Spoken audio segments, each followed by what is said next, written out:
संस्थापकाय च धर्मस्य सर्वधर्मस्वरूपिणे अवतारवरिष्ठाय रामकृष्णाय ते नमः। स्वामी विवेकानंद का लाइफ हम जो डिस्कस कर रहे थे, ठाकुर की महासमाधि के बाद से स्वामी जी का जीवन देखना हमने प्रारंभ किया है और वराहनगर मठ के दिनों की घटनाएं, इसका हम कुछ देख रहे हैं, चर्चा कर रहे हैं।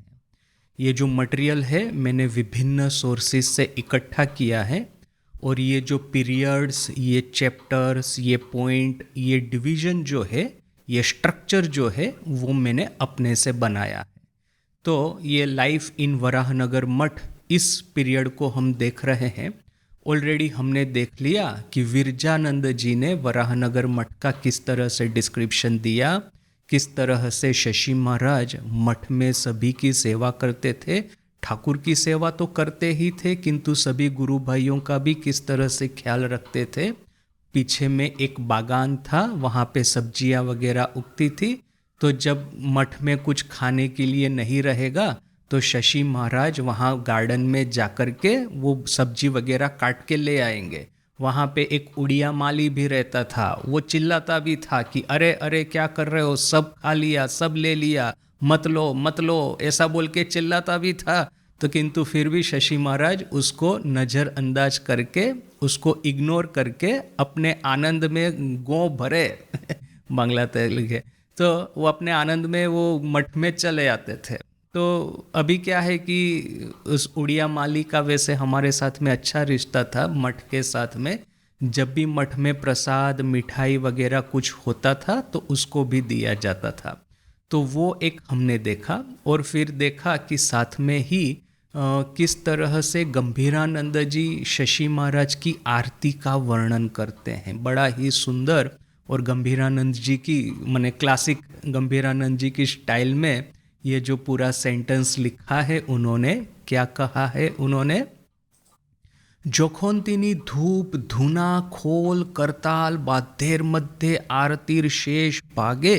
जब शशि महाराज धूप धुना खोल करताल, यह सब वाद्य यानी कि यह संगीत के वाद्य उनके साथ में आरती के आखिरी समय में चामर व्यजन करते करते भाव में उन्मत्त होकर के जय गुरुदेव, श्री गुरुदेव कहते कहते, भीषण हुंकार दीते दीते, ताले ताले उद्दाम नृत्य करते करते एक ओर से दूसरी ओर नाचते नाचते फिरते, नृत्य करते करते फिरते, तब जो आरती देख रहे थे उनके मध्य में, उनके हृदय में ये एक अपूर्व भक्ति भाव का आवेश होता। किस तरह के एक अपूर्व भक्ति भाव का आवेश होता वो हम बातों में, कथा में, शब्दों में व्यक्त नहीं कर सकते हैं। देखिए कितना सुंदर विवरण है कि चामर व्यजन करते करते जय गुरुदेव, श्री गुरुदेव भीषण हुंकार देते देते, ताले ताले उद्दाम नृत्य करते करते यानी इतना सुंदर। मैंने लिटरेरी दृष्टि से भी देखिए और देखिए कि साथ में ही शशि महाराज अर्थात स्वामी रामकृष्णानंद जी का जो भक्ति भाव है किस तरह से इसमें प्रकट होता है। देखिए कल भी हम डिस्कस कर रहे थे, एक तो है कि दीनहीन भक्ति जो कि हमको कहती है कि मैं कुछ नहीं हूँ, मैं कीट की तरह हूँ, मैं एक, मेरा कोई अस्तित्व नहीं, मैं एक पापी हूँ, मेरा माने क्या है कि अपने भीतर में एक हीन भाव प्रकट करना जिससे कि मेरा अहंकार वो नष्ट हो जाए, और अहंकार नष्ट हो तभी तो मैं आध्यात्मिक जीवन में आगे बढ़ सकता हूँ। तो ये अहंकार नष्ट करने की, ये अपना ईगो है उसको ख़त्म करने की यह जो प्रक्रिया है, उसमें हमने जैसे ही अपने को दीनहीन, मैं कुछ नहीं, मैं पापी, मैं नगण्य, मैं ईश्वर का एक भक्त, ऐसा भक्त जो कि कुछ नहीं है, यह जो भाव परंपरा हमने प्रकट करना शुरू किया, उसी समय से देखिए कि भारत में जैसे कि एक तरह का एक तरह का कापुरुषत्व, स्वामी जी की लैंग्वेज में कहे तो एक तरह का कावर्डाइज कहो न, कि इम्पोर्टेंस भारत में आकर के बैठ गया। और इसका परिणाम ये आया, आध्यात्मिक जीवन में कितना हमारा प्रगति हुआ, आध्यात्मिक जीवन में हम कितना आगे बढ़े वो तो पता नहीं, किंतु यह जो जागतिक जगत है, यह जो मटेरियल वर्ल्ड है, उसमें तो हम हार ही गए। तो जितने भी आक्रमणकारी आए उनके सामने हम अपनी स्वरक्षा भी न कर पाए। तो वो एक भावधारा थी, वो एक साधना का एक रास्ता था। किंतु देखिए कि रामकृष्ण संघ में ये महावीर की भक्ति, ये ऊर्जिता भक्ति, भावे हाशे कांदे नाचे गाए, भाव में आकर के हंसता है, रोता है, नाचता है और गाता है। तो इस तरह से भीतर में से उल्लास, उत्साह, जुनून, एक तरह का एक एक्सटेसी, एक आनंद, अब इस तरह से अपने मन को भर देना है। यदि अपने को छोटा भी बनाना है अहंकार को खत्म करने के लिए, तो ये कहना है कि मैं माँ का संतान हूँ, और जिस तरह से एक छोटा बच्चा, उसके हृदय में ना ही पाप होता है, ना ही अहंकार होता है, ना ही उसके भीतर में किसी भी तरह का विकार होता है, पंचक्लेश नहीं होता, षड रिपु नहीं होते, अष्टपाश नहीं होते, ये काम कांचन के प्रति लालसा नहीं होती। इस तरह का एक सरल निर्दोष बालक अपने को बना देना है यदि हमको अपने अहंकार से मुक्ति पानी है। तो यह जो उद्दाम नृत्य करते हैं, भीषण हुंकार करते करते उद्दाम नृत्य करना, जय गुरुदेव, श्री गुरुदेव, यह है हमारे संघ की भक्ति। हमारे संघ में ऐसा कभी भी नहीं, आपको यदि ऐसा पढ़ कर के लगता है, देखिए मैं ये जो मूवीज़ वगैरह होती है ना ठाकुर के ऊपर में बनाते हैं, मैं उसको कभी नहीं देख पाता। कोई कोई मुझे रिकमेंड करता है कि अच्छा ये मूवी देखिए, उसमें उसने अच्छा एक्टिंग किया है, या तो वो एनिमेशन देख लीजिए वो अच्छा है, मैं देख ही नहीं पाता। क्यों? क्योंकि ठाकुर को एक रोते रोते दीनहीन तरह से वो इस तरह से दिखाते हैं। वो देख कर के ही ना मुझे ऐसा लगता है कि हे राम, ये लोग ठाकुर के भाव को समझे ही नहीं है। वो जैसे कि एक गरीब आदमी पैसों के लिए रोता है, इस तरह से ठाकुर को माँ के लिए रोता हुआ दिखाया है। हाँ, ठाकुर माँ के लिए रोते हैं, किंतु वो सीन यदि आपको ठीक ठीक डिपिक्ट करना है, ठीक ठीक उसको आपको ये करना है, प्रोजेक्ट करना है, तो न ठाकुर के हृदय में साथ साथ में ही यह उल्लास और आनंद भी दिखाना होगा। एक तरह का आत्मश्रद्धा, स्वामी जी का जो मूल मंत्र है, महामंत्र है, ये आत्मश्रद्धा से भरी ये ठाकुर की भक्ति थी। हाँ, पहला जो दर्शन था ठाकुर ने माँ का प्राप्त किया था, ऐसे ही प्रार्थना करके रोके ही प्राप्त किया था। किंतु देखिए कि ठाकुर में इतनी तो आत्मश्रद्धा थी, इतना तो उनमें यह एक भीतर चरित्र की इतनी शक्ति तो थी कि यदि माँ का दर्शन नहीं होता है तो जीवन का अंत ला देंगे। यह जो आत्मश्रद्धा कि या तो माँ का दर्शन प्राप्त हो या तो फिर मैं अपने जीवन का अंत ला दूं, यह जो एक्सट्रीम भाव है, यह दीनहीन भक्ति से कभी नहीं आएगा। वो दीनहीन व्यक्ति हमेशा डरपोक रहेगा, हमेशा एक तरह का कावर्डाइज उसके सर के ऊपर में सवार रहेगा। वो भगवान के लिए यदि रोता भी है तो किंतु ये भगवान प्राप्त करने के लिए, ईश्वर साक्षात्कार करने के लिए जो अंतिम स्टेप है, अपने खुद की आहुति दे देना, वह स्टेप वो साधक नहीं ले पाएगा। देखिए इंटरेस्टिंगली ये पौहारी बाबा, स्वामी जी पौहारी बाबा का दर्शन करने के लिए जाते हैं और फिर आशा रखते हैं कि वो उनसे कुछ योग वगैरह सीखेंगे। स्वामी जी के लेटर्स की सीरीज जिसने पढ़ी होगी उनको पता होगा कि कुछ समय के बाद में स्वामी जी थोड़े से डिसअपॉइंट हो जाते हैं। कहते हैं, अपने लेटर में लिखते हैं कि सब समय पौहारी बाबा ऐसा कहते रहते हैं कि इस दास को क्या पता, इस दीन को क्या पता, मुझे क्या आता है, ऐसा करके सब समय दीनता प्रकाशित करते रहते हैं। तो शुरू शुरू में तो हमको अच्छा लगता है कि चलो साधक तो दीन ही होना चाहिए, किंतु कुछ समय के बाद में दो दो रीज़न है। पहला तो फेमस रीज़न है कि क्यों स्वामी जी पौहारी बाबा को छोड़ करके चले गए। वो फेमस रीज़न कि ठाकुर का दर्शन हुआ था, स्वामी जी लेटे हुए थे, ठाकुर उनके सामने आके खड़े रहते हैं। तो फिर स्वामी जी भी सोचते हैं कि अरे ठाकुर का दर्शन हो रहा है, बार बार हो रहा है, इसका अर्थ कि ठाकुर चाहते नहीं कि मैं पौहारी बाबा से योग की दीक्षा लूँ।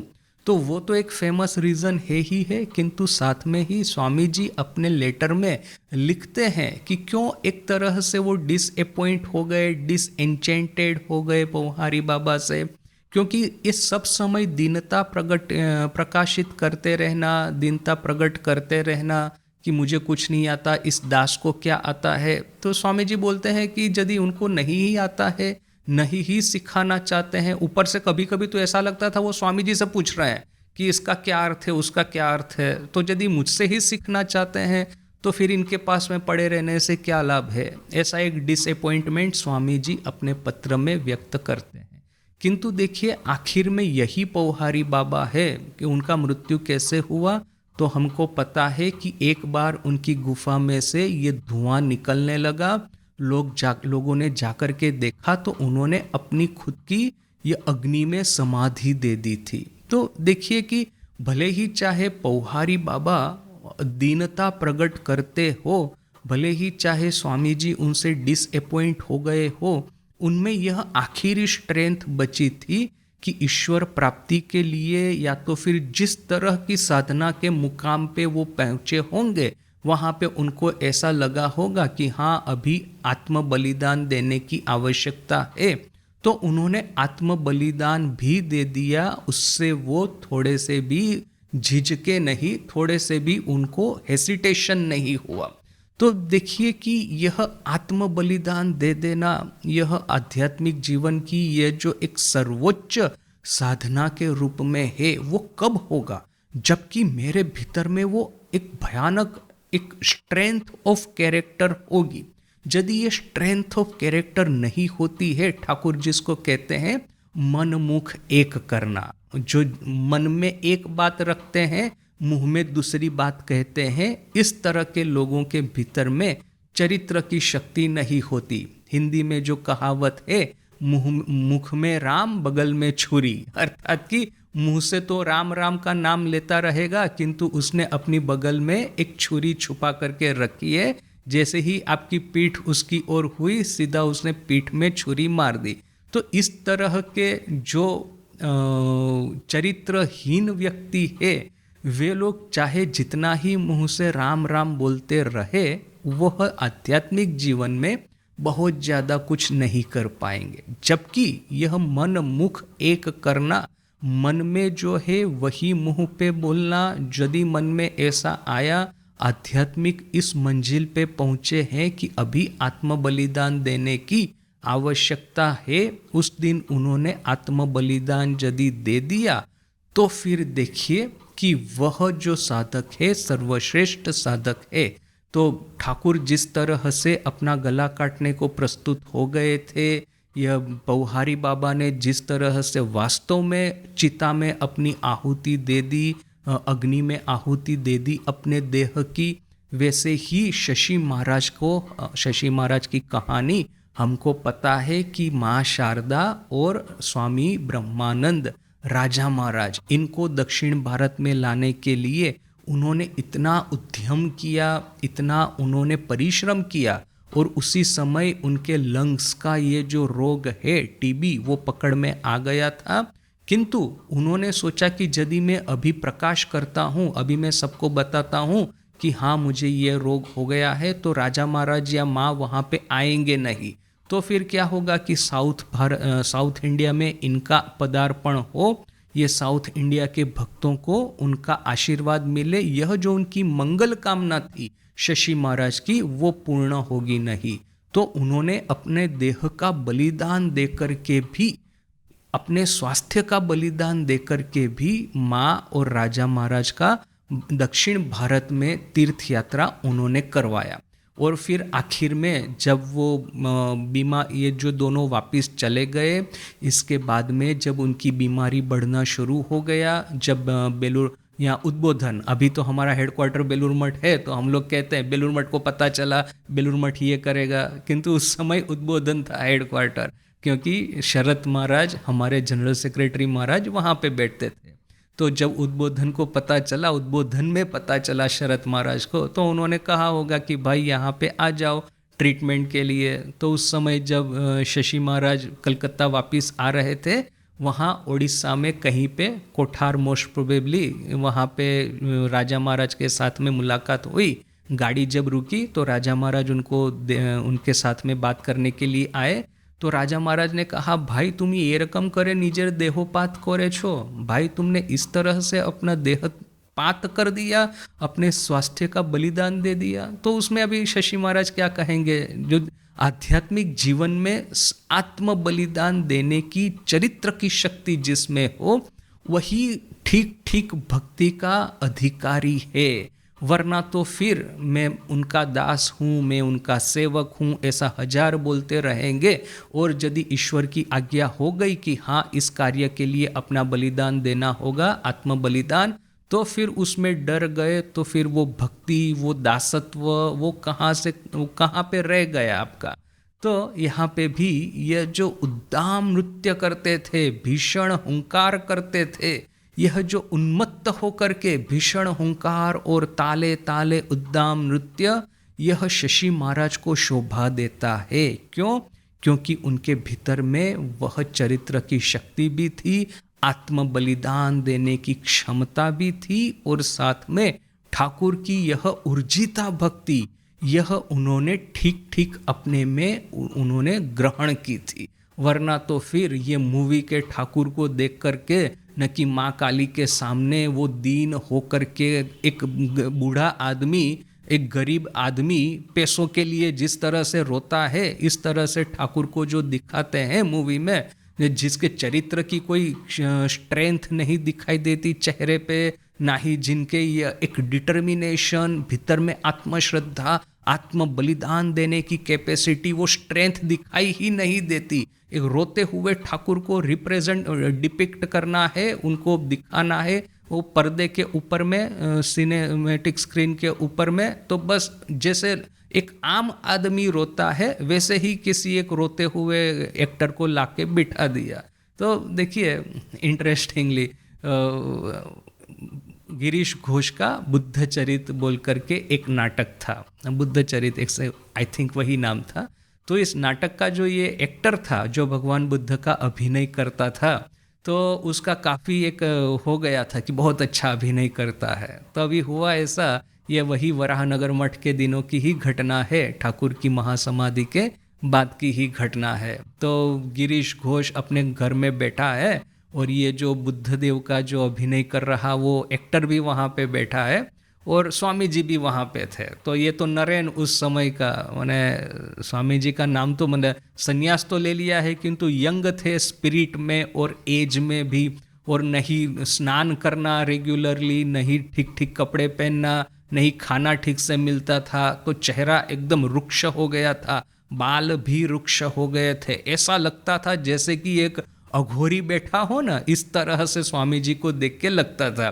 तो वैसे स्वामी जी वहाँ पे बैठे हैं, तो ये बुद्धदेव का अभिनय करने वाला अभिनेता, ये जो अपने अघोरी का स्वांग रचे हुए स्वामी जी, और ये गिरीश घोष। तो एक आदमी आया वहाँ पे, तो उसने देखा अभी कोई गिरीश का ही मित्र न कि ऐसा ही कुछ होगा, तो उसने ये अभिनेता को जैसे देखा तो उसने कहा कि अच्छा ये तुम तो बहुत अच्छा अभिनय करते हो। फिर ऐसा करके उसने क्या किया कि कुछ बुद्धदेव के बारे में उस अभिनेता को पूछा कि अच्छा बताओ तो उनका क्या भाव, न कि ऐसा कुछ। तो उसने सोचा होगा, ये जैसे बैठ जाता है ना लोगों के मन में कि इसका अभिनय करता है तो उसका फिलोसॉफी भी वो समझता होगा, ऐसे किसी किसी के मन में बैठ जाता है, तो इसके मन में भी बैठा होगा। तो उसने पूछा इस अभिनेता को कि अच्छा बताओ तो बुद्धदेव के बारे में ऐसा कुछ। तो ये कलाकार देखिए उसमें इतनी तो अकल थी कि कौन कहाँ पे किसका क्या स्टेटस है, तो बड़ा ही संकुचित होकर के बोला कि अरे भाई मैं तो भांड हूँ, भांड अर्थात की अभिनेता, एक अपभ्रंश, एक कोलोक्यूअल वर्ड जिसको कहते हैं ना, तो वो कोलोक्यूअल वर्ड है अभिनेता के बारे में, जो नाटक में जो अभिनय करते हैं उनको। तो ये कहता है, ये कलाकार कहता है कि देखो मैं तो भांड हूँ, मुझे क्या पता, मुझे तो ये सब पता नहीं, आप इनको पूछिए। ये नरेन की ओर इशारा कर गया। तो ये आदमी सोचता है कि देखो अभी देखिए भगवान बुद्ध का अभिनय करना, इस तरह का जो अभिनेता होता है वो देखने में तो थोड़ा सा अच्छे ही दिखते हैं। कलाकार जो होते हैं वो तो उनका दिखाव भी अच्छा होता है, चेहरा भी अच्छा होता है, उनका अभिनय भी अच्छा होता है, मतलब उनका ये जो पूरा एक देखेंगे उनको देख करके ही लगता है कि हाँ वो एक है। और कहाँ ये अघोरी का स्वांग रचे हुए स्वामी जी, बाल वृक्ष है, पता नहीं कितने दिनों से स्नान नहीं किया। एक वर्णन है स्वामी जी के ही छोटे भाई मोहिन बाबू इस वर्णन वो लिखते हैं कि एक बार ये महापुरुष महाराज आए वहाँ पे स्वामी जी के घर। उस समय तो क्या था, ये सब लगा रहता था आपस में, इतना मित्रता, ये नेटवर्क इतना स्ट्रांग था। तो महापुरुष महाराज तारकदा आए स्वामी जी के घर पे। तो ये स्वामी जी के छोटे भाई वो कहते हैं कि थोड़ा स्नान बान तो कर लीजिए, आप इतना मिट्टी लगा हुआ है आपके देह पे। तो ऐसा बोल करके वो एक पानी का एक नल होता है, उसके नीचे में उनको बिठा करके, वो एक पत्थर होता है ना वो जो शरीर को घिसने वाला स्नान के समय में, ऐसा एक पत्थर लेकर के उनके देह को ऐसा घिसना शुरू किया। तो वो लिखते हैं कि पूरा आधा इंच मिट्टी का ये जो लेयर था लगा हुआ था, जितना मैं पत्थर घिसता हूँ उतना ही ये मिट्टी और ये कचरा निकल रहा है देह से। तो देखिए कि इस तरह से कभी कभी ये गुरु भाई रहते थे। तो कहाँ ये वो बुद्धदेव का अभिनय करने वाला एक सुदृष्ट, एक सुंदर अभिनेता, और कहाँ ये अघोरी का स्वांग रचे हुए स्वामी जी। तो ये जो आगंतुक व्यक्ति था वो इतना आश्चर्यचकित हो गया, तो उसको देख के फिर गिरीश भी हंसने लगा। तो देखिए कि ये जो बाह्य दिखाव है, ये जो बाह्य आचरण है, और फिर ये भी आध्यात्मिक जीवन में कि मतलब कोई इंडिकेशन नहीं है कि आप कहाँ पे हैं। और साथ में ही खास करके ये जो भक्ति के बारे में अपना जो चल रहा है चिंतन, कि एक आम आदमी को जैसे ही पूछेंगे कि माँ के लिए, भगवान के लिए ये साधक रोता है, तो साथ में ही उसको एक हीन चरित्र या तो फिर ये कमजोर चरित्र का व्यक्ति है, ऐसा ही एक मन में भाव होता है। और इस तरह के अभिनेता जो कि ठाकुर का ये रोल करते हैं और फिर ये माँ काली के लिए रोते हैं, तो उनके भीतर में न चाहे दिखने में कितने ही अच्छे हो, चाहे अभिनय का कितना ही कौशल उन लोगों में हो, चाहे कितना ही अच्छा ये सिनेमेटोग्राफी कहो, न कि ये वेल डायरेक्टेड कहो, न कि जो कुछ भी कहो जो कि एक स्टैंडर्ड मूवी का होता है, मैं उसको देख ही नहीं पाता। एक बार मैं नज़र भी डालता हूँ ना आधी सेकंड के लिए, तो ऐसे लोगों के भीतर में चरित्र की वीकनेस छोड़ करके और कुछ मुझे दिखता ही नहीं। तो देखिए कि यह जो वर्णन है, भाव में उन्मत्त होकर के जय गुरुदेव, श्री गुरुदेव, भीषण हुंकार देते देते ताल ताल में उद्दाम नृत्य करते हुए ये अपने शशि महाराज। तो यह है कि सही सही ऊर्जिता भक्ति का लक्षण ये यही सही है कि चरित्र की शक्ति, स्ट्रेंथ ऑफ कैरेक्टर, ये स्ट्रेंथ ऑफ कैरेक्टर यदि होगी तभी हम यह इस तरह की भक्ति के अधिकारी है। वरना तो फिर ये चरित्र की शक्ति नहीं है, दीनहीन बनकर के बैठे हैं। थोड़ा सा भी सच बोलना, जैसे कि फॉर एग्जाम्पल चरित्र की शक्ति को क्या कहते हैं, सत्य वचन। तो सत्य वचन की एक कहानी मैं बताता हूँ। मैं साधु होने को मैं गया था उस समय बेलूर मठ में, तो एक ब्रह्मचारी की कहानी कि अब ये ब्रह्मचारी के साथ में क्या हुआ कि आपको शायद पता ही होगा कि यहाँ पे ज्वाइन करने के लिए यदि आप आते हैं तो फिर होता क्या है कि एक पूरा मेडिकल चेकअप होता है। यदि मेडिकल चेकअप में पास होते हैं तभी आपको मिशन में एडमिशन मिलेगा as a novice Brahmachari. Medical checkup में आप पास नहीं होते तो आपको एडमिशन नहीं मिलेगा। अभी ये जिस ब्रह्मचारी की बात कर रहा हूँ एक फिजिकल डिफेक्ट था, किंतु इस तरह से है कि आपको वैसे पता नहीं चलेगा, किंतु ये इस तरह का डिफेक्ट है कि आपको यदि पता चला डॉक्टर को तो आपको डिस्क्वालीफाई कर देगा। तो ठीक है, अभी ये इसका हुआ मेडिकल चेकअप, ये डॉक्टर ने चेकअप वगैरह किया, और ये जो कॉलम था जिसमें इस पार्टिकुलर चीज़ के बारे में लिखना था, तो डॉक्टर ने ऐसा ही एक ओवरऑल ऑब्जर्वेशन करके लिख दिया, ओके, मैंने ठीक है। तो अब ये ब्रह्मचारी को तो उस समय तो पता नहीं चला, वो तो वापस आ गया, किंतु बाद में जब ये मेडिकल रिपोर्ट उसके हाथ में आया, सबमिट करने से पहले उसके हाथ में आया, और फिर कहा कि ये शाम को जाके वहाँ पे सबमिट कर देना है ऑफिस में तुम्हारा रिपोर्ट में सब ओके हो गया है, मेडिकल एग्ज़ाम तुमने पास कर लिया है।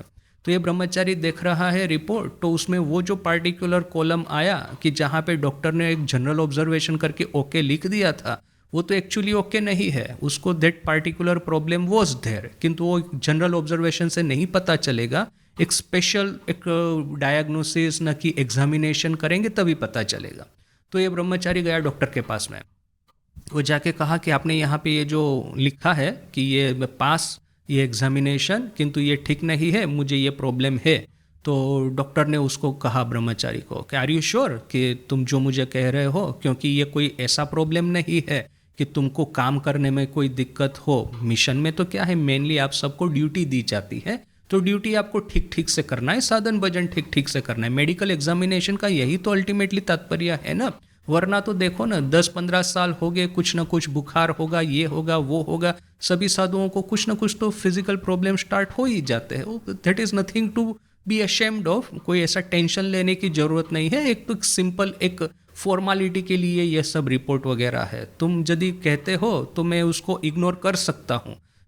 तो ये ब्रह्मचारी कहता है कि नहीं, मतलब साधु होने को आया हूँ, सत्य वचन से साधु होना है, यदि झूठ बोल के साधु होना तो फिर साधु लाइफ का क्या अर्थ है। ठाकुर ने कहा कि सत्य वचन है कली की तपस्या, तो झूठ बोल के ही यदि मैंने संन्यास जीवन का प्रारंभ, देखिए यदि ब्रह्मचारी कहता है मुझे यदि नहीं पता होता कि आपने ऐसा लिखा है या ऐसा ऑब्जर्वेशन किया है, सीधा सीधी रिपोर्ट सबमिट हो जाता, तो फिर मुझे उसमें कुछ कहना नहीं था, किंतु बिकॉज कि ये रिपोर्ट मेरे हाथ में आया है, मैंने देखा है कि यह जो आपने लिखा है वो गलत है, तो फिर मैं इस बात को कैसे अपने नज़रअंदाज कर दूं, मुझे तो सत्य वचन कहना ही पड़ेगा।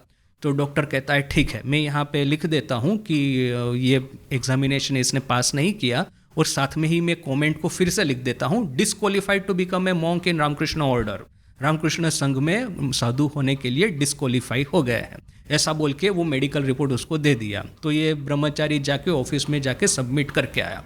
अभी ऑफिस में जिन लोगों का ये रिस्पॉन्सिबिलिटी था ये मेडिकल रिपोर्ट वगैरह देख करके उसको एक फॉर्मालिटी के रूप से प्रोसेस करने का, उन्होंने देखा कि ये मेडिकल रिपोर्ट में तो डिस्क्वालीफाइड हो गया है, तो वे लोग तो एकदम टेंशन में आ गए, क्योंकि प्रोसेस ऐसा है कि यदि कोई डिस्क्वालीफाई होता है तो पहले एक इनफॉर्मली बताना पड़ता है। आप एक रिटर्न रिपोर्ट सबमिट कर देंगे तो क्या होगा, फिर तो एकदम ऑफिशियल प्रोसेस चालू हो जाएगा, फिर कोई कुछ नहीं कर सकता। और ये तो कोई आर्मी नहीं है कि आपको इतना हार्ड एंड फास्ट यह सब फॉलो करना है। ये जो सीनियर साधु होते हैं उन्हें डिस्क्रिमिनेटरी पावर होता है कि हाँ इसको हम इग्नोर कर सकते हैं, हाँ इसको हम ये कर सकते हैं। तो पहले तो इनफॉर्मली बताना होता है, कोई डिस्क्वालीफाई होता है तो इनफॉर्मली बताओ आकर के सीनियर साधुओं को, फिर ये महाराज जी सीनियर जो स्वामी है वो डिसाइड करेंगे कि क्या उसको रखना है कि नहीं रखना।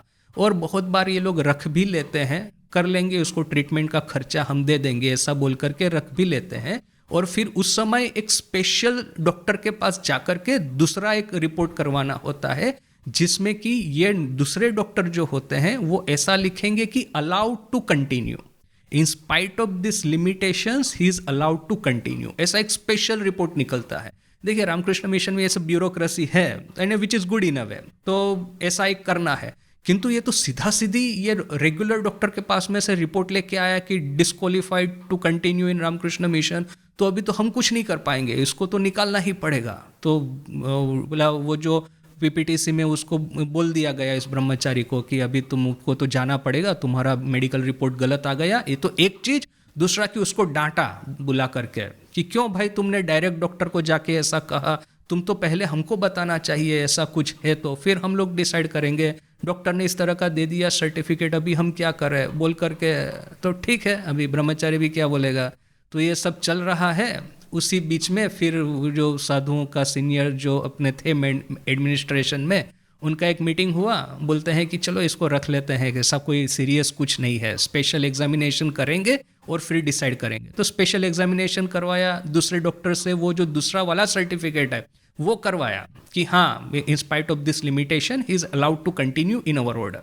तो देखिए ये पूरा मामला चल रहा है, तो जो एक रिस्पॉन्सिबल जो स्वामी जी थे, जो रिस्पॉन्सिबल महाराज ये सब चीज़ों के पीछे में, कि जिनका की डिसीजन होता है, वो और किसी साधु को कहते हैं कि देखिए ये लड़का यदि चाहता तो इसको छुपा भी सकता था, इसको छुपाया नहीं, सत्य वचन कहता है, तो उसका अर्थ है कि उसके भीतर में ये चरित्र की शक्ति है।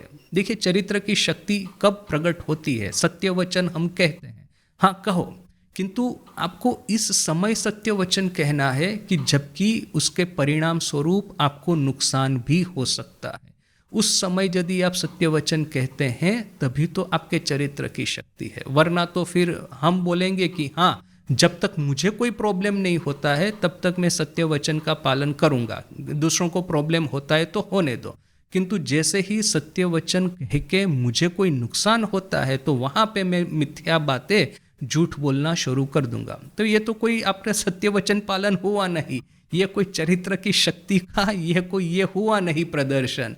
तो यहाँ पे भी ये उद्दाम नृत्य करना, फिर ये भाव में उन्मत्त होना, इस तरह की भक्ति उन्हीं को शोभा देती है जिनके भीतर में इस तरह की चरित्र की शक्ति हो, आत्म बलिदान देने की कैपेसिटी हो। यदि आत्म बलिदान देने की कैपेसिटी नहीं है तो वे लोग इस तरह की भक्ति के अधिकारी नहीं है। तो ये पूरा एक हमारा वराहनगर मठ का डिस्क्रिप्शन। अभी इसी कहानी में थोड़ा सा आगे देखते हैं, मास्टर महाशय का आगमन होता है वराहनगर मठ में। अभी देखिए कि मास्टर महाशय लास्ट टाइम ठाकुर को मिले थे, आई थिंक अप्रैल की, ऐसा ही कुछ उनका लास्ट रिकॉर्ड था। काशीपुर का ठाकुर की महासमाधि हुई 16 अगस्त को, और कथामृत में जो लास्ट रिकॉर्ड है ठाकुर के साथ में वार्तालाप करने का, आई थिंक एग्जैक्ट डेट में भूल गया हूँ, किंतु अप्रैल महीने का वो डेट है। तो ये अप्रैल से लेके मई, जून, जुलाई, अगस्त, ये 4 महीनों का रिकॉर्ड मास्टर महाशय ने ठाकुर के आखिरी 4 महीनों का रिकॉर्ड नहीं रखा है।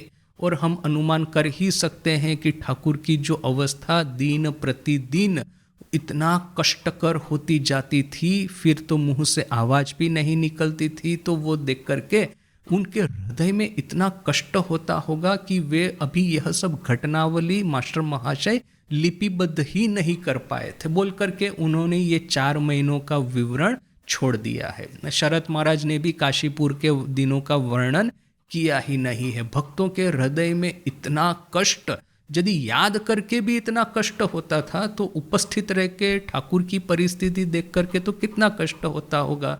तो ये घटनाओं का, काशीपुर के दिनों की घटनाओं का अल्प ही विवरण अपने पास में है।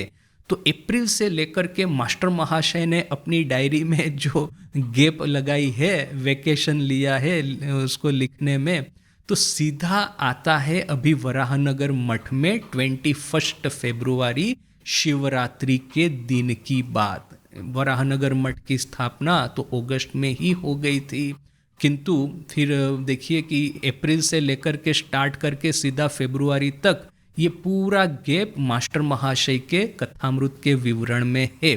और फिर ये महाशिवरात्रि से फिर से उनका विवरण कुछ दिनों तक का हमको मिलता है। तो वही मास्टर महाशय का विवरण फिर से यहाँ पे हम थोड़ा देखते हैं कि क्या कहते हैं। मास्टर महाशय लिखते हैं कथामृत में, वराहनगर मठ श्रीजुक्त नरेंद्र राखाल प्रभृति आज शिवरात्रिर उपवास करिया आछेन। श्रीजुक्त नरेंद्र राखाल वगैरह गुरु भाई आज शिवरात्रि का उपवास उन्होंने किया है।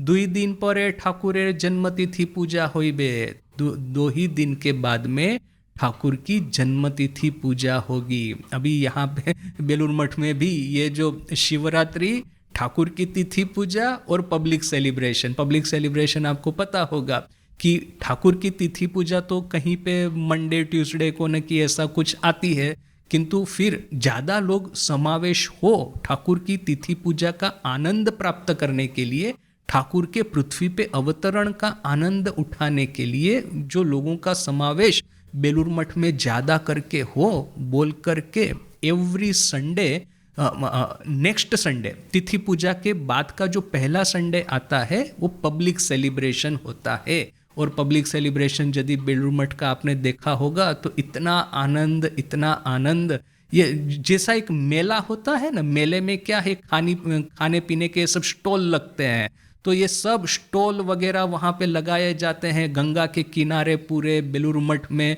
वहाँ प्रारंभ होकर के, पूरा गेट से प्रारंभ होकर के गंगा के किनारे तक, और पूरे गंगा के किनारे पे खाने पीने के यह सब खिलौने के सब स्टॉल लगते हैं।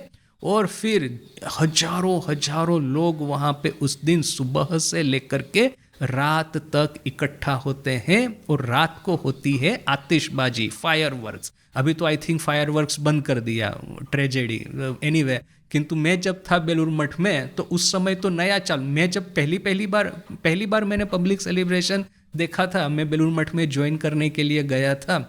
उस समय क्या था कि माँ का जो मंदिर है उसके सामने में जो खुली जगह है, वहाँ पे हम साधु ब्रह्मचारी ही ये पटाखे फोड़ा करते थे, ये फायरवर्क्स हम ही लोग किया करते थे। किंतु मैं जब टीसी में गया था, आई थिंक टीसी में ही पहली बार मैंने देखा कि फिर कॉन्ट्रैक्ट दे दिया है फायरवर्क्स का, एक पूरी जहाज को गंगा के बीच में ला करके खड़ा कर देते हैं, एक या दो जहाज को, और फिर वहाँ से ये हवाई जो है रॉकेट्स जो है उसको फोड़ते हैं, और ये रॉकेट्स हवा में उड़ करके इतना सुंदर ये सब दिखती है। जो इंडिपेंडेंस डे सेलिब्रेशन होता है ना अमेरिका में, कोई भी एक सेलिब्रेशन होता है तो कैसे रॉकेट वगैरह फोड़ते हैं, ऐसे बहुत सारे वीडियो आपने देखे होंगे। तो वैसे ही ऑर्केस्ट्रेटेड फायरवर्क्स एकदम ब्यूटीफुली मैनेज प्रोफेशनली, ऐसा वो उस समय होता था गंगा के बीच में ही। और गंगा के दोनों साइड आप देखेंगे हजारों हजारों लोग खड़े हैं उस फायरवर्क्स को देखने के लिए। तो मेरा एक फिक्स जगह था कि वो फायरवर्क्स देखने के लिए। स्वामी जी का जो बेडरूम है उसके सामने स्वामी जी का जो घाट है गंगा के किनारे, वहाँ पे मैं जाके बैठ जाता था। वो जो स्टेप्स होते हैं गंगा में जाते हैं, तो सबसे लास्ट स्टेप, अभी लास्ट स्टेप का भी डेफिनेशन चेंज होता है। गंगा का पानी ज़्यादा होगा तो आपको ऊपर थोड़ा बैठना होगा, गंगा का पानी कम होगा थोड़ा नीचे होगा लास्ट स्टेप। किंतु वो लास्ट स्टेप जैसे कि मैं अपने पैरों को गंगा के पानी में रख सकूं, तो इस तरह से लास्ट स्टेप पे जाके मैं बैठता और ये पूरा फायरवर्क्स देखता। Is one of the most beautiful sight Belur Math का, यदि आप कहे तो। अनफॉर्चुनेटली अभी ये एनवायरमेंट के चक्कर में आई थिंक ये इसको बंद कर दिया गया है। किंतु बट एनीवे, ये public celebration is one of the most memorable celebration in Belur Math.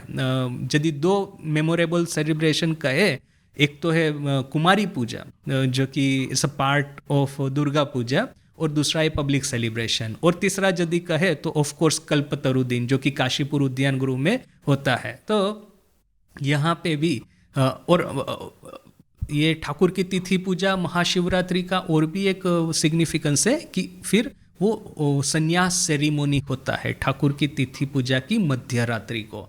तो शिवरात्रि के दिन से आगे ही फिर ये श्राद्ध हो जाता है, फिर ये मुंडन होता है, फिर ये पूरा संन्यास का कैंप स्टार्ट हो जाता है। संन्यास के मंत्र जो है वो संन्यास के आचार्य महाराज संन्यास के मंत्र का आपको क्लासेस होंगे जो कैंडिडेट है उनके।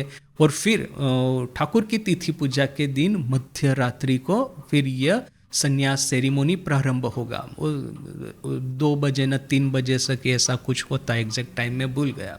तो इस तरह से प्रारंभ होता है और फिर अर्ली मॉर्निंग को संन्यास सेरिमोनी समाप्त हो जाता है। और रिवियर्ड प्रेसिडेंट महाराज का जो क्वार्टर है वहाँ पे सब नव सन्यासी वहाँ पे इकट्ठा होते हैं और फिर महाराज जी उनको संन्यास नाम उनको प्रदत्त करेंगे। तो ये एक पूरा सुंदर सेरिमोनी। उसके बाद में 3 दिन भिक्षा करनी होती है। ये जो सिलाई किए हुए वस्त्र नहीं पहनने हैं, पैरों में जूते नहीं पहनने हैं, और फिर ये मठ में जो मठ का जो खाना बनता है वो आहार नहीं करना। भिक्षा का अन्न खाना है। तो very beautiful, very inspiring ceremony, और फिर उसके बाद में ये public celebration. So best 7-8 days in Belur Math for us sadhus. सो यहाँ पे भी मास्टर महाशय शिवरात्रि के दिन वहाँ वराहनगर मठ में आए हैं। गुरु भाइयों ने उपवास करके रखा है। 2 दिन के बाद में ठाकुर की जन्मतिथि पूजा होगी। वराहनगर मठ शबे 5 मास स्थापित तो होया छे। वराहनगर मठ अभी 5 महीने हुए स्थापित हुआ है। ठाकुर श्री रामकृष्ण नित्य धाम में बेशे दिन जानना है। ठाकुर श्री रामकृष्ण नित्य धाम में गए हुए ज़्यादा दिन नहीं हुए है। लिटरेरी देखिए कितना सुंदर है, नित्य धाम। ठाकुर अपने नित्य धाम में गए, उस बात को अभी ज़्यादा दिन नहीं हुए। नरेंद्र राखाल प्रभृति भक्तोदेर तीव्र वैराग्यो। नरेंद्र राखाल वगैरह भक्तों के हृदय में, गुरु भाइयों के हृदय में तीव्र वैराग्य है। एक दिन राखालेर पिता बाड़ी फिरिया जाइबार जन्नो राखाल के अनुरोध करीते आश्या छिलेन। एक दिन राखाल के पिताजी अपना लड़का अपने घर वापिस आ जाए ऐसा समझाने के लिए राखाल को अनुरोध करने के लिए आए थे। राखाल बोलीलेन, राखाल ने कहा, राखाल राजा महाराज स्वामी ब्रह्मानंद ठाकुर के मानस पुत्र रामकृष्ण संघ के सर्वप्रथम प्रेसिडेंट। वैसे सर्वप्रथम प्रेसिडेंट स्वामी जी ही थे, किंतु टेक्निकली देखें तो स्वामी ब्रह्मानंद। तो वही राखाल ने कहा, केनो आपनारा कष्ट करे आशेन, क्यों आप कष्ट करके यहाँ पे आते हैं? आमी एखाने बेश आछी, मैं यहाँ पे आनंद में हूँ। एखोन आशीर्वाद करूँ जेनो आपनारा आमाय भूले जान। अब आप आशीर्वाद कीजिए कि आप लोग मुझे भूल जाए, आरामी अपना के भूले जाए। आप मुझे भूल जाए और मैं आपको भूल जाऊं, ऐसे ही आशीर्वाद कीजिए। देखिए सुंदर ये राखाल महाराज और उनके पिताजी का। किंतु उनके जो पिताजी है, हमको पता है कि अपने दक्षिणेश्वर में भी आते जाते रहते थे और वराहनगर मठ में भी वो आते जाते रहते थे। बात की एक दिन की घटना है कि वो एक दिन आए थे और गुरु भाइयों के साथ में अच्छा उनका रिलेशन हो गया था। बैठ कर के गप लगा रहे थे तो किसी ने कहा, पूछा उनको कि अभी आप भी यहाँ पे ही रह जाइए ना, अभी आप घर क्यों जाते हैं? आपका लड़का जैसे यहाँ पे रह गया, आप भी रह जाइए। तो फिर उनके पिताजी कहते हैं कि देखो भाई, मैं तो जमींदार हूँ, मैं तो ये लग्जरी वगैरह जो है उसका अभ्यस्त हूँ। पानी गर्म करने के लिए मेरे पास में नौकर है, खाना बनाने के लिए नौकर है, यह सेवा करने के लिए लोग है। तो मैं यहाँ पे आके रहूँगा तो कौन मेरी ये सेवा कौन करेगा, बोल करके मैं यहाँ पे नहीं रह पाऊँगा। तो इनके पिताजी का भी आना जाना लगा रहता था और गुरु भाइयों के साथ में, ठाकुर के साथ में जिस तरह से अच्छा रिलेशन था, गुरु भाइयों के साथ में भी अच्छा रिलेशन था।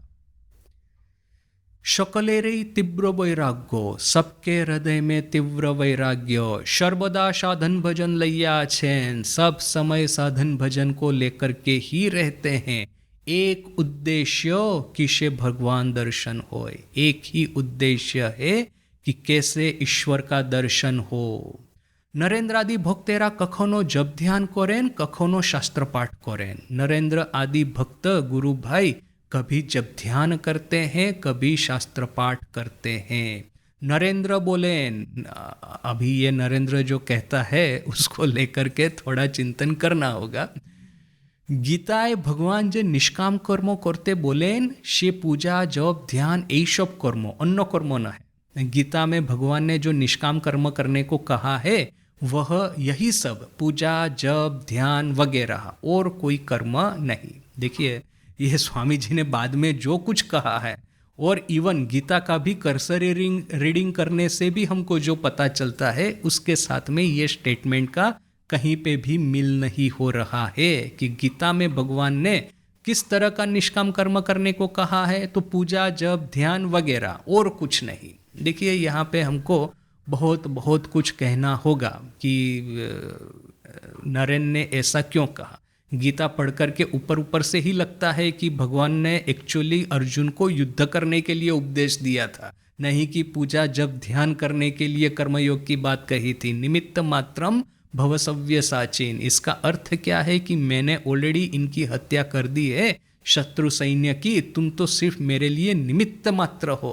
तो ये निमित्त मात्र होना ये सिर्फ इसके लिए नहीं कि जब ध्यान पूजा पाठ, किंतु क्षत्रिय धर्म करने के लिए भगवान अर्जुन को तैयार कर रहे हैं। हमने गीता के बारे में एक बार जब डिस्कशन हुआ था तो बात हुई थी कि गीता, अब जैसे कि ये गांधी जी ने अनासक्ति योग बोल करके गीता के बारे में लिखा है, किंतु मुझे ऐसा लग रहा है कि अनासक्ति योग यदि गीता का कोई एक सार आपको निकालना ही है तो मेरी दृष्टि, अब सबकी अपनी अपनी दृष्टि है ऑफ कोर्स, ऐसा कहना उचित नहीं है कि मैंने ही गीता को ठीक समझा उन्होंने नहीं समझा, इतना विशाल महासागर की तरह है। किंतु यदि जहाँ तक ये कोर भगवान कृष्ण का पर्पस जाता है, क्यों गीता कही गई, अर्जुन को युद्ध करने के लिए तैयार करना है मानसिक स्वरूप से, जिससे कि वो बिना झिझक के अपने जो रिलेटिव्स है, अपने जो संबंधी है, उनका भी हत्या करने के लिए वो तैयार रहे।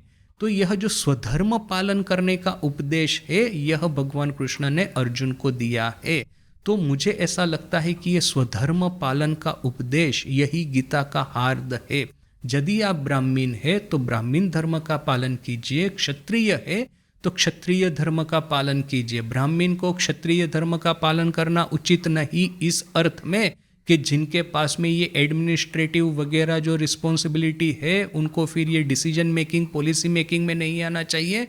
और जिन लोगों का यह जो लोगों की रक्षा करने का भाव जो है क्षत्रिय का, उनको ये वैश्य शूद्र धर्म अपनाने से, यह साधक के रूप में बात करने से उनका धर्म भंग ही होगा, उनको पाप ही लगेगा। तो यह स्वधर्म पालन, यही मुझे लगता है कि गीता का मुख्य उपदेश है। तो यहाँ पे भी पता नहीं कि स्वामी जी ने किस तरह, किस भाव में यह सब बातें कही थी, क्योंकि हमको पता है कि स्वामी जी ने खुद ने जब अमेरिका से वापस आकर के भारत में जिस तरह से दरिद्र नारायण की सेवा का जो महामंत्र दिया था, वो तो एकदम इस बात से अलग पड़ता है। गीता का नाम करके खास करके जब स्वामी जी ये कहते हैं, तो फिर हमको स्वामी जी के ही जो 4 प्रैक्टिकल वेदांत के जो प्रवचन है उसको याद करना चाहिए। स्वामी जी कहते हैं कि भारत में इतना फिलोसॉफी बढ़ गया है,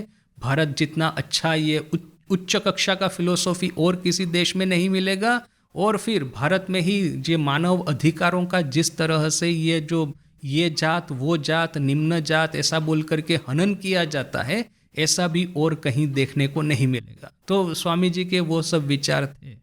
तो ये स्वामी जी ने ये जो कहा, किस दृष्टि से कहा है, वो भाव में आकर के, माने भक्ति के भाव में आकर के उन्होंने ये कहा, ऐसा मैं अनुमान कर लेता हूँ। क्योंकि अगेन वही फेमस बात कि शरत महाराज कहते हैं, आई थिंक योगानंद जी को ही, कि नरेन जब जिस बात को कहता है उसको इस तरह से बड़ी करके कहता है कि ऐसा लगता है बाकी सब गलत और यही एक सत्य।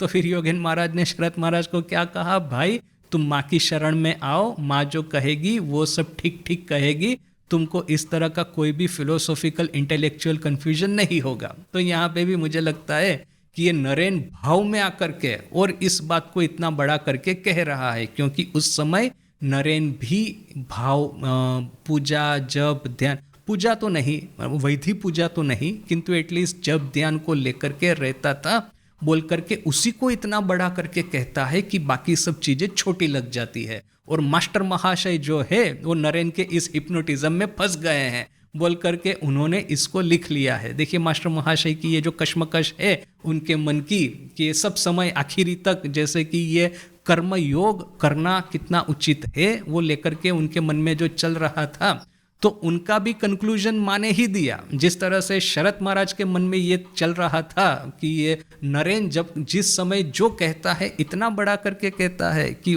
ऐसा लगता है कि बाकी सब उसके सामने तुच्छ है। यदि कर्म की प्रशंसा करेगा तो ऐसी करेगा कि लगेगा भक्ति और ज्ञान किसी काम का नहीं। ज्ञान की प्रशंसा करना, ज्ञान के बारे में बोलना यदि प्रारंभ करेगा तो लगेगा कर्म करना बिल्कुल किसी काम का नहीं। तो फिर उसका कंक्लूजन, जैसे कि माँ की सेवा से उनके मन को एक इंटेलेक्चुअल स्टेबिलिटी मिला, तो वैसे ही मास्टर महाशय का भी अगेन फेमस घटना है। काशी गए थे, माँ भी थी उस समय वहाँ पे, माँ सेवाश्रम का दर्शन करने के लिए आई, बड़ी खुश हो गई। फिर वो जो लक्ष्मी निवास गई, वहाँ से 10 रुपया माँ ने दक्षिणा के रूप में भेजा और यह बात जब राजा महाराज को पता चली तो बड़े ही खुश होकर के कहा कि बुलाओ मास्टर महाशय को। तो मास्टर महाशय आए, राजा महाराज ने कहा कि देखिए माँ ने दक्षिणा भेजी है 10 रुपया। तो फिर मास्टर महाशय भी कहते हैं कि अभी न स्वीकार करने का कोई उपाय नहीं है, एखो ना मानार कोनो जो नहीं अभी तो स्वीकार करना ही पड़ेगा। तो माँ ने जिस तरह से शरद महाराज के मन का समाधान किया था, ये मास्टर महाशय के मन का भी समाधान माँ ने ही किया था। तो इसलिए यहाँ पे मास्टर महाशय लिखते हैं कि नरेन कहता है कि गीता में भगवान जो निष्काम कर्म करने को कहते हैं वह यही सब है, पूजा जप ध्यान वगैरह और कुछ नहीं। तो इसके बाद जो है मास्टर महाशय का विवरण अभी हम नेक्स्ट क्लास में देखेंगे। ओम शांति शांति शांति, हरि ओम तत्सत। श्री राम कृष्णार्पणमस्तु।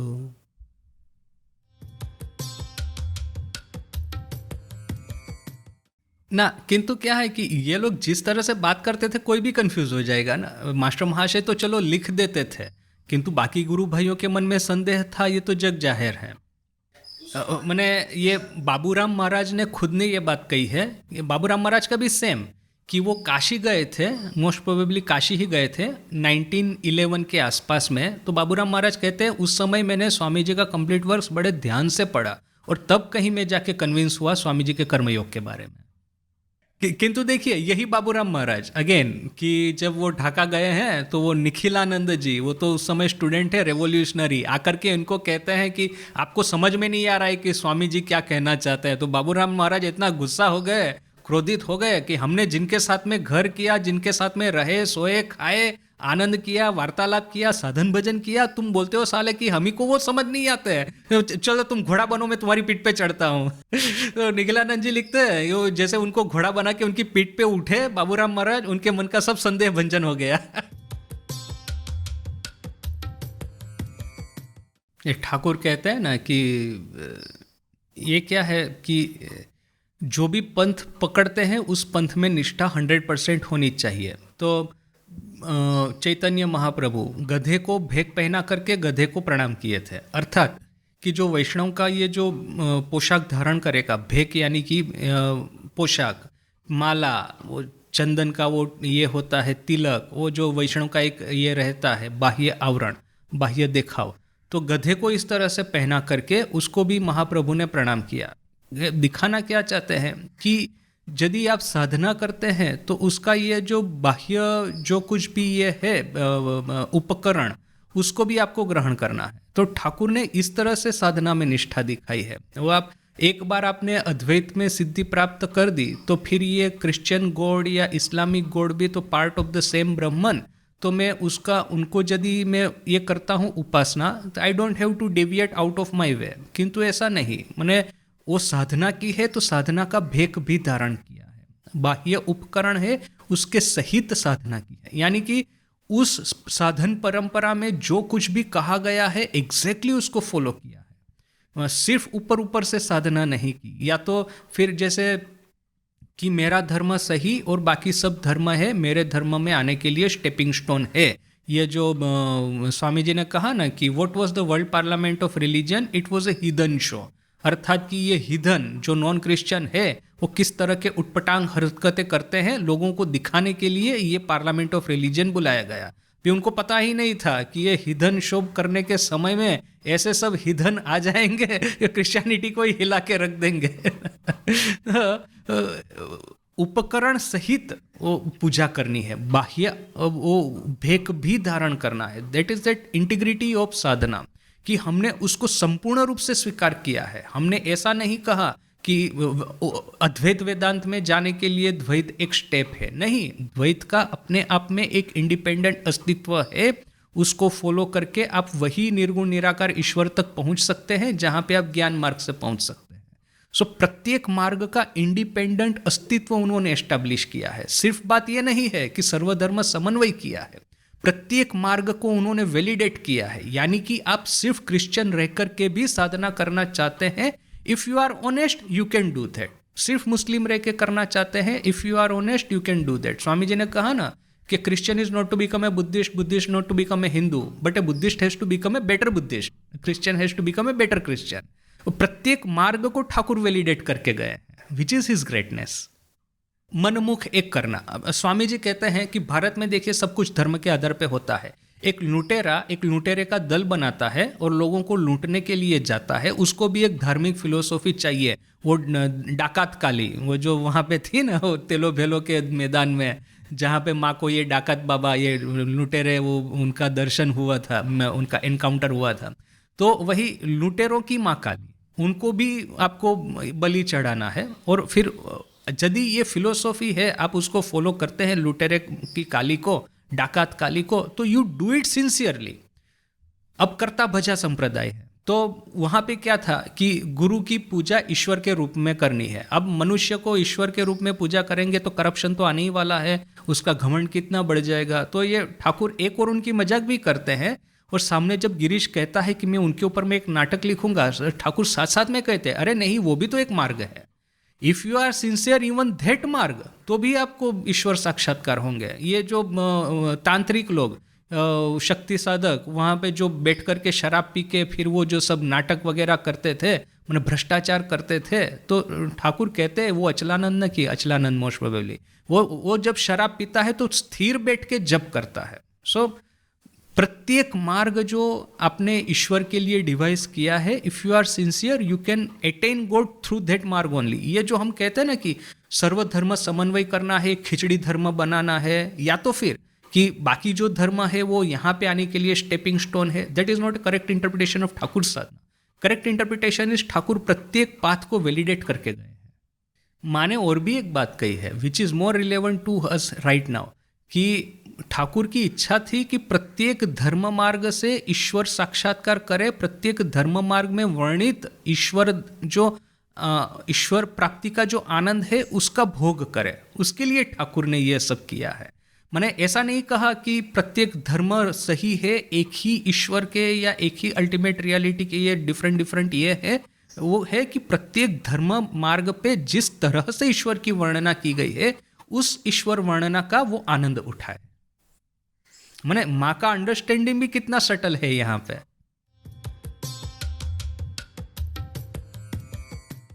ना यस एक्चुअली अपना ये जो जिस तरह से मैंने ये क्लास को कंडक्ट करूँगा, देखेंगे कि माइलस्टोन हम स्टडी करेंगे खूब डिटेल में। So what is a milestone? That at this point Swami ji's life and his philosophy took a decidedly major turning, और एक मेजर अपग्रेडेशन या लीप ऑफ इवोल्यूशन उनके थिंकिंग में आया है। So that will be the actual theme of our ongoing classes. सो उसमें कोई प्रश्न ही नहीं है कि स्वामी जी के जीवन में जो इवोल्यूशन हुआ उनकी अंडरस्टैंडिंग का, वो that is a core part of Swami ji ideology. अब स्वामी जी की क्या बात करते हैं ठाकुर, माने आई मीन हार्डकोर जो अपना जो ये है किताब, वो लीला प्रसंग, माने जितना कंजर्वेटिव हो सकता है, कंजर्वेटिव मोस्ट यदि कोई एक ये है किताब, दैट इज श्री श्री रामकृष्ण लीला प्रसंग। तो शरद महाराज लिखते हैं कि और ये घटना तो इवन कथामृत में भी है कि केशव के कुछ चेलों ने केशव का बायोग्राफी लिखा, उसमें कहा कि केशव से ठाकुर ने सीखा कि किस तरह से गृहस्थ आश्रम में रह के ईश्वर प्राप्ति हो। तो फिर ये गिरीश वगैरह ने ठीक करके रखा है कि वो अमृत, उनका ये अमृत ना कि कोई जो वहाँ का जो आएगा उसके सामने ये पढ़ के उनको कहेंगे ठाकुर के सामने ही कि क्या बात कर रहे हो, ठाकुर ने क्या केशव से सीखा है, क्या उल्टा पुल्टा आपने किताब में लिखा है। तो ये सीन है, वर्णन है पूरा, और ये बोलते भी है ठाकुर। जब ये डिस्कशन हो रहा है ना, वो गिरीश घोष किताब पढ़ के उनको कहते हैं, ठाकुर वहाँ पे बैठे हैं, ठाकुर सुन रहे हैं, और फिर कहते हैं देखो कि तुम लोगों का ये जो थिंकिंग है ना कि गृहस्थाश्रम, ये जो काम कांचन त्याग नहीं करोगे ईश्वर प्राप्ति नहीं होगी। ठाकुर ने देखिए, see Thakur is very clear. Thakur कहते हैं कि गृहस्थाश्रम में रह के ईश्वर प्राप्ति होगी, किंतु ये केशव के चेले कहना क्या चाहते हैं, बिना काम कांचन के त्याग किए गृहस्थाश्रम में रह के प्राप्ति होगी। जबकि ठाकुर कहते हैं कि एक बार राजा जनक की तरह सर नीचे पैर ऊपर करके ऊर्ध्वासन में आप तपस्या कीजिए, बाद में गृहस्थाश्रम कीजिए। सो ठाकुर थिंकिंग त्याग इज फंडामेंटल। इवन गृहस्थाश्रम में भी प्राप्ति होगी तो त्याग करने के बाद में प्राप्ति होगी, दैट ठाकुर क्लियर करते हैं। किंतु यह जो थिंकिंग है कि केशव से ठाकुर ने सीखा, केशव से ठाकुर ने सीखा, ये चलता आ रहा है। तो लीला प्रसंग में शरद महाराज लिखते हैं कि हाँ, केशव से ठाकुर ने सीखा, मैं स्वीकार करता हूँ। तो हमको लगेगा कि ये ठाकुर से भी ऊंधा, मतलब ठाकुर ने तो स्पष्ट कर दिया है कि मैं ऐसा कहा है कि त्याग ही फाउंडेशन है। तो शरद महाराज ऐसा क्यों लिखते हैं? तो शरद महाराज लिखते हैं, उसका एक्सप्लेनेशन देते हैं कि देखिए कि Keshav represents a modern world. अब जैसे कि अपना ये मथुर बाबू भी तो वैसे अंग्रेजी शिक्षा वगैरह करके आया है, और ठाकुर ऐसे लोगों को मिले भी थे, वो देवेन वगैरह, देवेंद्रनाथ टैगोर। किंतु एक मिडिल क्लास एजुकेटेड यूथ जो कि ठाकुर के पास में अल्टीमेटली आने वाला था, Keshav is representative of that class. और केशव से ठाकुर ने सीखा कि ऐसे लोगों के साथ में कैसे बात करना है। तो दैट ठाकुर ने केशव से सीखा, ये मैं स्वीकार करता हूँ। शरद महाराज स्वयं लीला प्रसंग में लिखते हैं। स्वामी जी को तो छोड़ ही दीजिए, निर्विकल्प समाधि के बाद में ठाकुर का भी विचारों का इवोल्यूशन हुआ है। कंजर्वेटिव मोस्ट किताब जो है उसमें यह स्वीकार किया गया है। उसमें कोई प्रश्न ही नहीं है। और दूसरा, आपने जैसे वो रीडिंग किया ना, तो let me read one passage. I hope कि ये है, मैं आज सुबह ही पढ़ रहा था, स्वामी जी का लेटर है। हाँ, यस यस यस, हाँ, स्वामी जी जोसेफाइन मैकलाउड को लिखते हैं, फेमस लेटर है एक्चुअली, पढ़ा ही होगा कि 18 अप्रैल 1900 का है। वो जो पता है ना, वो सब झमेला चल रहा था न्यूयॉर्क में, काली महाराज ने आकर के वो जो सब चेंजेस किए, उसमें फिर ये फ्रांसिस लेगेट वगैरह निकल गए थे कमिटी में से वगैरह। तो स्वामी जी ये लेटर लिखते हैं, वेरी ब्यूटीफुल लेटर, जस्ट थोड़ा सा पार्ट करता हूँ। आफ्टर ऑल, जो मैंने सब कुछ कह के कि स्वामी जी कहते हैं कि अभी मैं सब चीज़ों से मुक्ति हो गया हूँ, अभी मुझे उसमें जाना ही नहीं है, काली को जिस तरह से चलाना चाहे अभेदानंद जी को चलाए। फिर क्या लिखते हैं, आफ्टर ऑल, जो आखिर में, जो यानी Josephine MacLeod, I am only the boy who used to listen with rapt wonderment to the wonderful words of Ramakrishna. आखिर में तो मैं वही लड़का हूँ जो कि आनंद से भरपूर होकर के, आश्चर्यचकित होकर के श्री रामकृष्ण देव की वाणी का श्रवण किया करता था। Under the banyan at Dakshineswar, Dakshineswar में पंचवटी के नीचे बैठ के ठाकुर की वाणी का आश्चर्य रूप आनंद से श्रवण किया करता था। That is my true nature, वही मेरा सही स्वभाव है। Works and activities, doing good and so forth are all super impositions. ये वर्क और एक्टिविटी, अच्छा करना, ये सब सुपर इम्पोजिशन। ये जो स्वामी जी ने कहा ना कि गीता का अर्थ क्या है, तो यही जब ध्यान करना, दैट जो उन्होंने वरानगर में कहा था, वो अपने आखिरी लेटर में सेम चीज कह रहे हैं। Now I again here his voice, मैं फिर से उनका वही वाणी श्रवण कर पा रहा हूँ। The same old voice thrilling my soul, वही वो पुराना आवाज जो कि मेरे हृदय को झंझोल करके रख देता है। Bonds are breaking, love dying, work becoming tasteless, the glamour is off life, only the voice of the master calling, I come lord I come. Swami ji replies, let the dead bury the dead, follow thou me, I come my beloved lord I come. So मैंने स्वामी जी ने जो कहा कि जब ध्यान वगैरह, that is ultimate meaning. सो आखिर में आकर के उन्होंने वही बात करते हैं, जावत बाँची तावत शिखी, जावत बाँची तावत शिखी।